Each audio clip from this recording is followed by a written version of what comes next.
Sa video na to, i-breakdown natin kung ano ibig sabihin ng unique path. Nakaraang video nga binreakdown natin ang mastery. Ang sunod naman ay ang unique path. Simulan na natin. Ang path ay isang mahalagang konsepto na tumutukoy sa pag-unlad ng isang fighter lampas sa limitasyon ng isang normal na tao.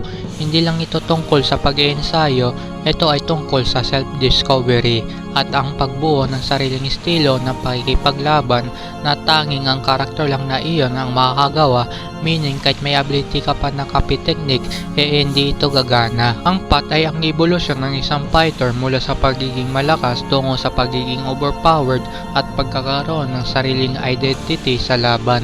Plus, like I said, pagkakaroon ng sariling identity sa laban, nagkakaroon sila ng unique ability na tangi sila lang o bukod sa kanila lang ang kayang gumawa ng bagay na yon. At ito ay tinatawag na path to pinnacle. During that time nga nung laban ni Joan at Gun, dito nga nakita natin ang pag-uusap ni Tom Lee at Joan. At dito rin sinabi ni Tom Lee na hindi daw nagme-make sense sa lakas mo at weaknesses ng kaharap mo.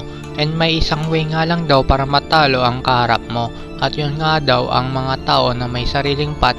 So ibig sabihin ng kagaya nila Joan at Daniel at yung iba na may mga path ay walang ibang makakatalo sa kanila kung hindi kapwa nila na may sariling path din. At dito nga hanapin nga daw sarili mong path kagaya ni Joan. Next panel nga, makikita nga natin sinabi ni Tom Lee na wala nga daw na makasunod at wala nga daw na nakakaabot. Meaning, mahirap talaga ma-achieve ang unique path kagaya nila Joan at Daniel. Nakita naman natin kay Joan ang pagkakaroon niya ng countless technique o unlimited technique na siya lamang ang kayang makagawa. Bukod nga dyan sa pagiging at pagkakaroon ng sariling ability, sila nga lang ang nakakagawa na makakita ang kapwa nila na may sariling path. Meaning kung ikaw ay may sariling path, makagawa mo rin makakita ng tao na dumaan sa sarili nilang path. At nakita naman natin ito nung nagkita sila ni Joan at Daniel at ni Alexander Sophia at Daniel. Sila pa lang ang alam natin na dumaan sa sarili nilang path. At ayun nga, nag-accurate ang opinion ni Tom Lee abot sa pagdaan ng path ni Joan. So hindi na malabo na bukod kay Tom Lee, ang Fisgang ay may mga sariling mga path din. At ayon nga sa theory, si Nagan at James Lee may sariling path nga rin daw. Although sa pagkakaroon ng sariling path, di pa rin natin may tatanggi na may weaknesses pa rin ito.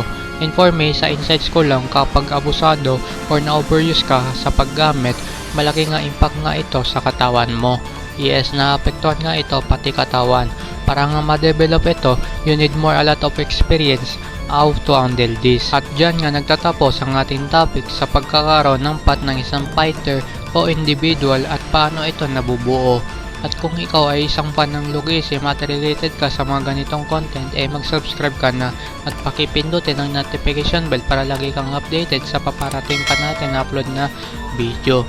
So yun lang, peace.